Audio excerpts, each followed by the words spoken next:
Hello to all of you. It is a pleasure for me to welcome you here in the Jupiter room for the first session of LibrePlanet 2022, Day 2. I'm Adrien, and I will be monitoring this session.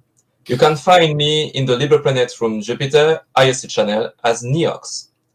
Since I'll be moderating the question and answer time, feel free to mention my name to ask questions at any time. I'll do my best to get them. Today's talk is titled Design in the Command Line, Recipes for Tasty Outcomes, and will be presented by Isabel Carvalho and Ricardo Lafuente of Manufactura Independente.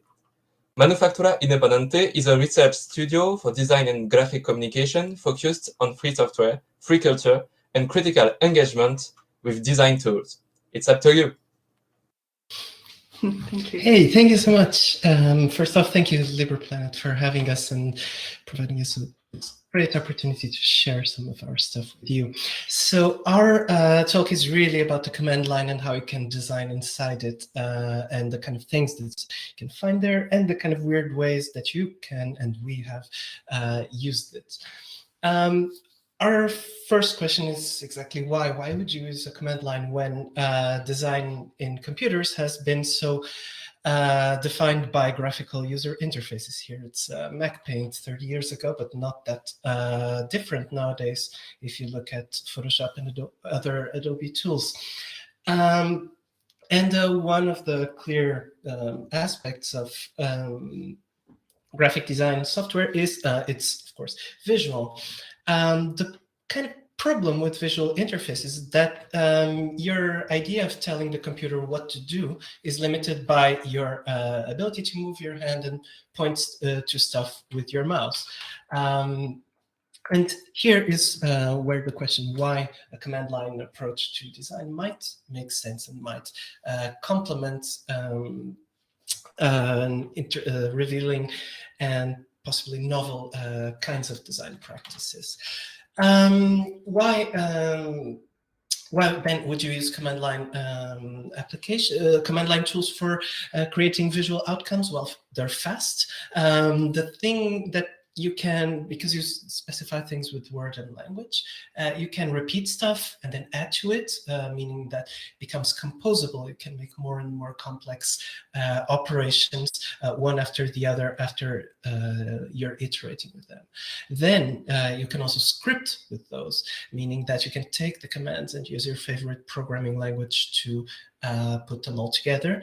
And finally, it's also easy to share because it's all text. The way that you share a procedure or a technique is just by copy-pasting a bit of text. And that's quite special when you think of physical ways of doing things or graphical user interface ways of working. It's what it brought to our own practice is really the notion of graphic workflows. We can really make a set of operations that then we can tweak and reuse for a later date. We'll show you a bit of what we've been doing for print and some stuff for the web too. The one little detail is that it's not super easy to pick up. Not only, like I said, graphic design is very close to visual output, so it's very alien for designers to get into it, especially if you provide them just start with a man page, which is also a pretty foreign interface for someone who's not used to it. So before we get into the practical stuff, the one thing that we got was really a discipline for documenting our recipes. And the shell history, I'll probably get back to this later, is the best thing to just keep a documentation if you're a lazy person, well, like we are a bit. But so let's start with some of the recipes that we find really useful in our day-to-day design practice. So first one is, unsurprisingly, ImageMagick. It's the simplest way to edit, hack, or create bitmap images on your command line. So first one, easy way to resize old images in a directory, say if you want to put stuff on the web, or conversion of files, or finally just also PDF creation, which is something that usually people don't associate with ImageMagick, but you can very easily convert a folder made out of JPEG files into a single PDF, for instance. At the same time, with bitmaps, you can also hack the metadata with command lines. So, for instance, the first command is something that we really keep close to our heart, because it's really about erasing metadata from images. But you can also, at some point, also hack it without the need to open any kind of bitmap editor or any other tool. In the same way, any graphical operation is automatable and repeatable. And for instance, this is a website for a workshop that we did a long time ago. And we wanted all images to have this kind of gradient map. Like this, these colors, this brown and light blue thing. So we made a script that converted every single image that we would throw at it into this color scheme. It made it a lot easier what until then we were used to make by hand. And then once you can deal with bitmaps, you can just line them together and make animations. And this is a preview, well, not a preview, actually, a showcase of very recent work. I mean, I don't think we have this in our website, but it's the opening credits for a series of videos that make up a literary festival from Oslo, Norway, around erasure, the experimental erasure techniques. And here what you're seeing, the graphical effect, is basically just ImageMagick run 100 times around the same image using a random algorithm. And from there, we could create animations and also splice them with FFmpeg, which you'll probably know as kind of the ImageMagick of video. So here we just made the different images, masks, and the storyboard on paper, and created a small script to generate it. It made it really, it became a really different way to edit and create video or animation. This is something that we definitely will want to pick up because it's a really interesting way of working, editing video without a graphical interface is really, really fun. Going into other formats, you know, Inkscape, you know, SVG, and easy conversion is also available from the Inkscape command line mode, which is really, really useful. And we'd really recommend a look at the application, the man page, or Inkscape-help. And I'm now speeding because there's quite a bit that we still want to show. And PDFtk, which you should know as kind of the one-stop shop for hacking and manipulating PDFs. And this is the simplest command that's super useful, merging many PDF files into a single one. We also do this a lot. And now we would go into some sort of scripts that we composed for work that we had. So a few years back, we started working on experimental text, and we did this one project around the scripts that composed the Linux kernel. And this project was called Just a Warning, Don't Kill LogDep. So we went through all the scripts and we hid the code and left only the comments that were documenting the code. And we wanted to create a small booklet for each script where you could just go through the comments and not look at the text, but read the comments. And while we worked on maybe somehow complex workflow to extract the scripts from the repository, the original repository of the kernel, and then pass them through a series of other scripts where we would tag the code and tag the comments so that we then could hide the code and lay out the comments, always trying to keep the space from the original files. And then we would lay them out using WYSIPRINT. And from there, we would get a PDF where each page would be as you know it in a PDF. But then To go into the next step, which was print, we needed to deal with imposition. And because we were doing layout of A5 pages and we wanted to print these booklets in our home printer, we found a way to compose the A5 pages into double pages in an A4 and do the imposition so that we could easily just send all the different booklets through the script and get the PDFs ready to print at home, and then we could staple them. I'm not sure how familiar you are with imposition. If you're a designer, for sure. If not, might be a bit alien. But this idea that you need to create the pairs of pages that will be when you fold the booklet together. And we have a repository where you can also get our scripts and use them to do other paginations. And now just a quick one to talk about little interesting command line tools that might not be directly related to graphic design, but definitely should fit any kind of workflow, designer or not. The first one is dot files using gnu+linux, which is a way to replicate your configuration across systems. It's super useful if you have like a desktop computer and a laptop and you want to keep things consistent. Once you start working with the command line, and I'm sure a good chunk of our audience here knows the thing, all of a sudden you find yourself with a lot of custom configurations and tweaks. We also enjoy sharing them between ourselves, so we just started the dot files repositories. Also, I think quite a lot of you might have online, and we thank you for every single person who places their dot files online, because they are a learning experience, and we're hoping that in some way our own can join that. So yes, this is a necessity every time we get a new computer or we recover an old one.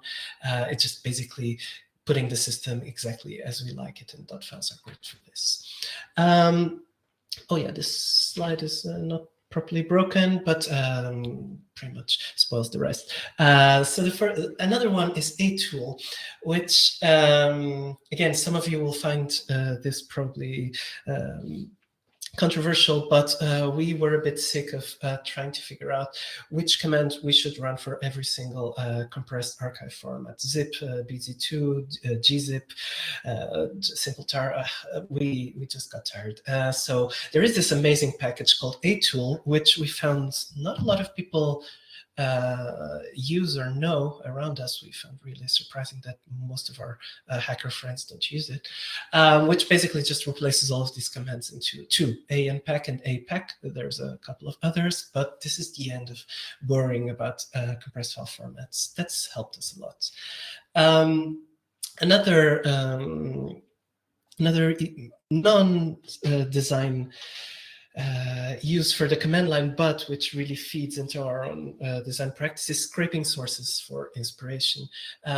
Pretty much like we spent a lot of money a couple of decades ago when we were in design school to get the books that would pretty much give us an idea of what was going on, what was being designed, and what kind of art people were making. That was, well, before the internet, that was it. And it was expensive, it was slow.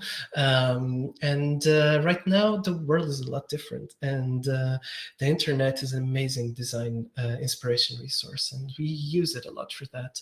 So something that we do, and most, again, I think it's a very good habit, is to keep our own local museum with stuff that we like to look at, or that serves as a good reference for getting visual inspiration for our work. And we scrape a lot for this, and we use the command line for this, and you should too. So there is this application, Python application, I think, called Gallery DL, Gallery Download, which works for getting galleries from Flickr, Instagram, or Twitter, which are pretty useful for our own collection. They're also useful for classes. And, well, you surely know YouTube DLP, or actually YouTube DL, YT DLP is the most recent fork. And you can get video and audio, again, pretty useful if you find something that you want to keep and you don't want to keep streaming, this is the way, and the command line is really the best. I mean, there's really no graphical application that can just be easier than a single command. And finally, something that we also get is when it's not that easy to use any of the other, you can just use simple for loops in Bash and the trusty old wget to get like a sequence of images, say that you find on a blog. That happens a lot when you find a blog post that you like and they have sequential numbering for the images. That's just great. We can make quick work of that with wget. And yeah, Internet Archive, if we're talking visual inspiration or any other kind of inspiration, there's no bigger rabbit hole than the Internet Archive, where you can find surprisingly complete visual design archives. Even though its focus is more on the internet, you can find a lot of magazines and books, recent and old, to get your head working. With the LibreGraphics magazine, we also made quite a lot of use of the command line, not only because we were a small team putting together this magazine and we needed to save our efforts, but also because, as you probably know if you work as a designer, is that a big part of the work that we do is repetitive in itself. We get images, we have to resize them, we have to compose them, we have to perform a certain number of tasks that are not specific to a project, but are specific to all the projects in general. And with the magazine, we always had that. We would receive images that we would use for the layout, and we would have to resize them, even if they were, even if we just needed to make them a bit smaller, because we were working with the Git repository and we couldn't just upload the original source image, even though we did it a few times, but not the best practice. And so we learned a quick way to simply reduce the images. They had enough quality to print at the size that we were printing, but not go beyond that. And for example, it was also very common that we would have to make compositions of loads of images. And we did this as a first experiment, like composing all the icons of the oxygen theme for KDE when we interviewed the designer behind them, and we got this folder filled with lots of icons, and we had not a clue of what to do with it. And then we thought, okay, we can do a simple grid, and with ImageMagick is really simple. We don't need to be importing each of these files and composing them, so that we then can create some sort of layout with the images. And when the magazine ended in 2016, we participated in an exhibition that was part of the LibreGraphics meeting that year. And we had to submit 2 posters about the magazine. And we got to think, okay, so what do we want to put on those posters? And one of the ideas that came to mind was, okay, let's create a composition of all the pages from all the 8 volumes, all the 8 issues that we released. And so with a simple command, since we had the PDFs with us, we created just a huge poster that had all the individual pages composed together in a grid. And like we did with the pages, we also created this the second poster, which was a mega index with all the articles that were published in the issues. And we used the tool in the command line that we will show briefly.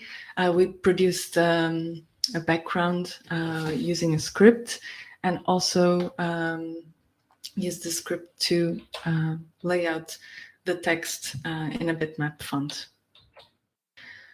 After the magazine ended, and when we did the magazine, the main focus was the print version, but we always wanted to make the articles available online. And so after it ended, we worked on an archive where we would have the articles in their latest versions in raw formats, because that was one of the issues with the workflow of the magazine, is that we would always fix typos and do edits on the text in the layout file, and those would be lost on the original text file of the article. And so we didn't want to be making a lot of manual work. So we did a series of recipes to extract the files from the layout document, which was a Scribus document, since we did the layout of the magazine in Scribus. And from there, a lot of recipes to parse the files and to extract images and to name them according to the articles, because this was a lot of work that was repeatable and we could automate and make more efficient without going insane. And so, yes, you can have a look at the repository from the LibreGraphics magazine archive, and you'll find in the README a compilation of recipes that we used to extract things from the Scribus file and to parse all the articles and to create the website where we are hosting the digital version of the magazine. Yeah, we should rush now as we're getting to the end. But another thing, as Anna said, we also worked a bit with ASCII art, and of course you have to talk about Figlet, which is one of the best newcomer commands that you should teach people when you're introducing them to the command line, because it just gets this amazing visual typography ASCII we can't not love. And because of that, we made an application to draw ASCII art in an image, because we usually found when we wanted to test. Well, Anna, you can actually show the one that. Okay, maybe we show you some images so that you can have a look. We did this this tool, Badger, when we were commissioned by the FSF to design a sticker to commemorate, I think, 30 years of software freedom. And we wanted to do something that was visually inspired by the looks of the command line and the bitmap interfaces, something old school. And we found that a good way would be to use Figlet and ASCII art to generate text and graphics, but then we wanted to output them using bitmap fonts, like the ones that we're used to in the terminal. And so that's what Badger does. It converts text to image, and it can render ASCII art with bitmap fonts. And when we did this, we found that when you generate an image, depending on the font that you're using, the image will change quite a lot. So we had fun just sending our original files and generating in lots of different fonts, and then having a look, composing a grid with ImageMagick to see the results, and from there find, okay, which one did we like the most? And from here we would combine the outputs. And it was for us a really powerful and even a surprise to see that it would really change so much the looks of things as you use different fonts just to do it. This is one of the original stickers. Okay, so I'll rush since we are getting close to the end. Typebeats is a series of workshops that we've been doing for a few years now. And the interesting thing there is that from all these years of practice of designing fonts, we've developed a series of small tools that we combine together in this effort to create a workflow to quickly create a font from scratch. And that's what you can find in the Typebeats documentation website. So we have lots of recipes that use command line tools so that you can quickly, from zero, start to design your own font. It collects the scripts that we did throughout the years in different contexts. So transpacing is a script to transplant spacings from one font to another, which is something that you can only do with Libre fonts. And it was something that occurred to us as we were designing a font, but had no time to work on the spacings. So just by finding a font with similar proportions and that had good spacing, we could quickly import the spacings. And there's a script for doing that. Then we worked on Font Convert, which was just using FontForge to generate from a single file different outputs.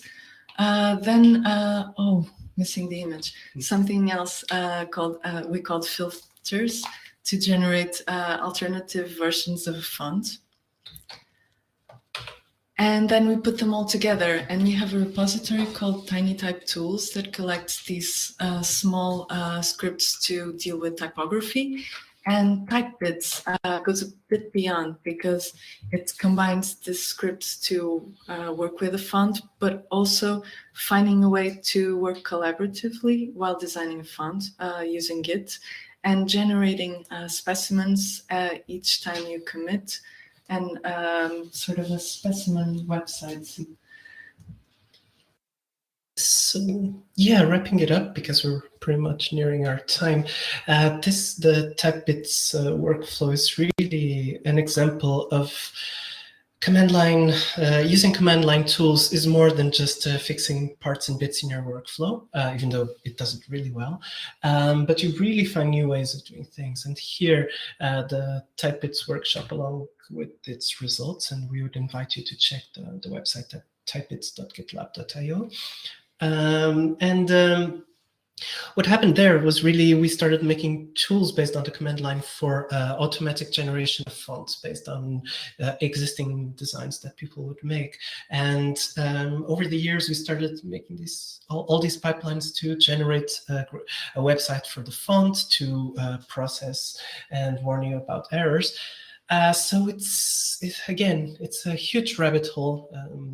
I'm using this one again, and also brings to light we're getting 100 Rabbits later today on the keynote, who are also one of our biggest references for this kind of working differently and working differently with computers and finding good ways to tell them to do what we want. So wrapping up here and opening up to any questions that you might have. This is our clumsy cookbook of things and procedures with the command line. And from here, I think we would wrap this one up and stick around for any questions that you might have. So thank you to the FSF and LibrePlanet again for having us here. Thank you for watching, and we'll stick around for a couple of questions if there are. Okay, thank you very much. For first question, technical question that appeared in the chat, is some account needed to clone the .file repo? Oh, maybe, maybe. You know that that's not usually the problem that we find because we're all logged in. Maybe there is one. Oh, sorry about that. Yeah, I'll open up the .files repo as we speak, because yeah, that shouldn't happen. It should be public, I think. It's good for you. Okay, I have another question from GNU2. You designed some command line tools. Do you know where to find information, or how to best design command line interfaces to make the tool easy to use? Tough one. No, actually, not really, Davi. I mean, it is a complicated field because usually people are so expert around it that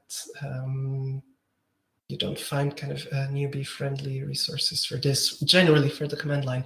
So for design purposes, even more. Yeah, I think we've followed most of the tools that we already knew, and maybe in a way didn't think of how we could make it easier.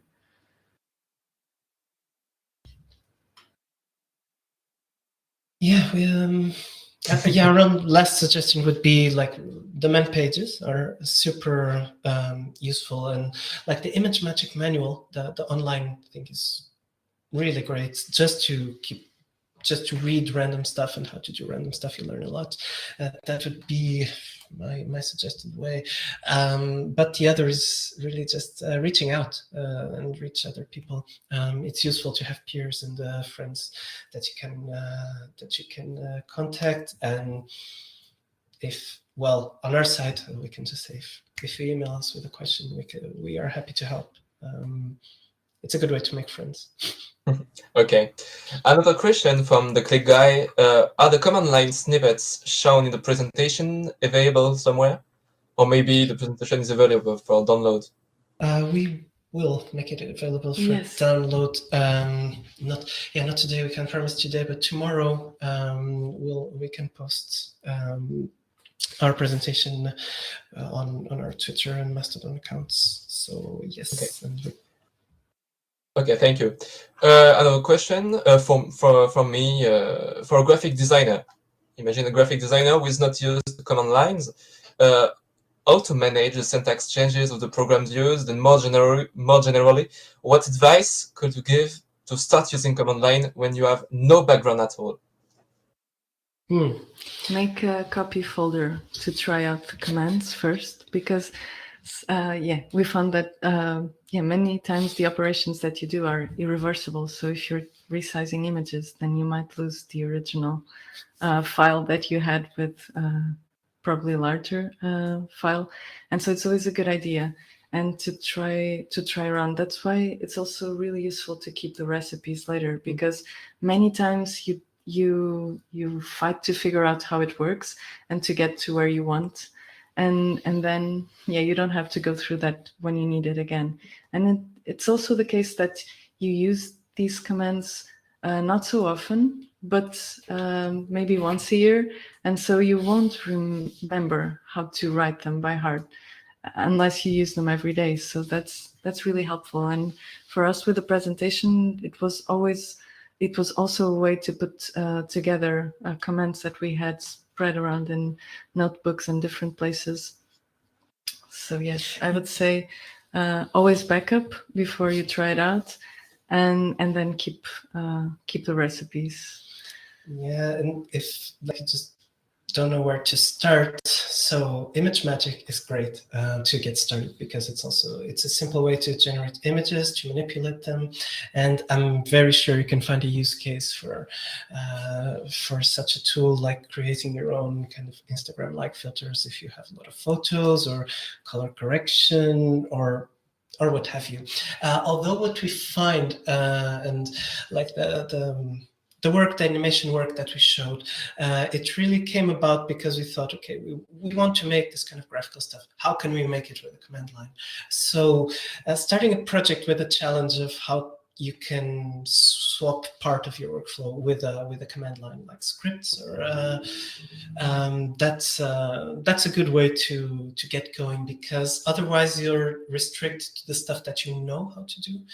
And this way you can see where you want to get. You don't know the way to get there, but then you know what to look for. Like, you want to look in the manual to look for, say, how to turn an image into black and white and stuff. So that would be really my suggestion. And Stack Overflow is great for that too. Like just searching for answers. The manuals are great, and Stack Overflow is also great. And a strong advice I would give is trying to word this as simply as I can. Scripting stuff is okay, and you don't have to rely on the canonical way to do stuff. For instance, we make a lot of Python scripts or PHP scripts for others that call command line applications. And we know that quite a lot of software engineers would just slap us on the face for just daring to not use, say, the Python libraries for that. Sometimes you can get lazy. You can hack a lot of stuff. One of the things is, as long as the visual result works, it doesn't really matter how awkward or convoluted your own workflow to get there is. And stuff like inserting bash commands into a Python script, for instance, we get along a lot better with Python than bash, say, for making conditions or loops. So it's fair game, even though we haven't read a lot of sympathy for this kind of just hack it, because even as we're doing professional level work, it's important to also remember it's your computer. It's about making your computer do what you want. And hacking is fair game. Hacking up ugly code is more than fair game, as long as you get to a nice visual output. Okay, thanks. Great. Do I have another question? I have a question from Cell that I don't understand very well, but perhaps you'll understand better than me. How is it going with till.pt? Oh, so yeah, this is this online community that we basically keep. It's a calm place. It's actually one of our command line playgrounds. So just for those who are not in the loop, tilde.pt is just a PubNix web server for friends to get accounts, and we just play in the command line. And it's actually a really nice resource for command line work, because you have to kind of move yourself around a web server, and just that game, that kind of scavenger hunt, getting into a command line once is a great way to get started. And once you know, and stuff like making small stuff with PHP, for instance, even though it's 2022 PHP, it's still a lot of fun. So yeah. How's it going? Pretty calm, because, well, basically it's working. And we'd like to open it up eventually, but we didn't have the time yet to make that. Anyway, we would definitely recommend joining a tilde. Actually, that's a great way to address the previous question. To get started, join like a tilde.club well, not instance, but similar projects. There's tilde.club and tilde.town if you're more art-oriented, and there's a lot of them. You just have to look for them, the tildes. They're a great way to get into terminals and command line, and get in touch with networking and make friends, which again is a great motivation to do anything. And ask for help, because yes, you just sometimes want to do certain stuff in the server and don't know how to. And it's very nice to have other people you can reach out to and ask them how they do it. Okay, I don't have other questions, for instance. So perhaps what you can do is to be in the chat and answer if there is another question later, and we can call this a good talk, and perhaps see you another time. Next LibrePlanet. Okay, thank you very much. Have a good one. Yes, thank you too.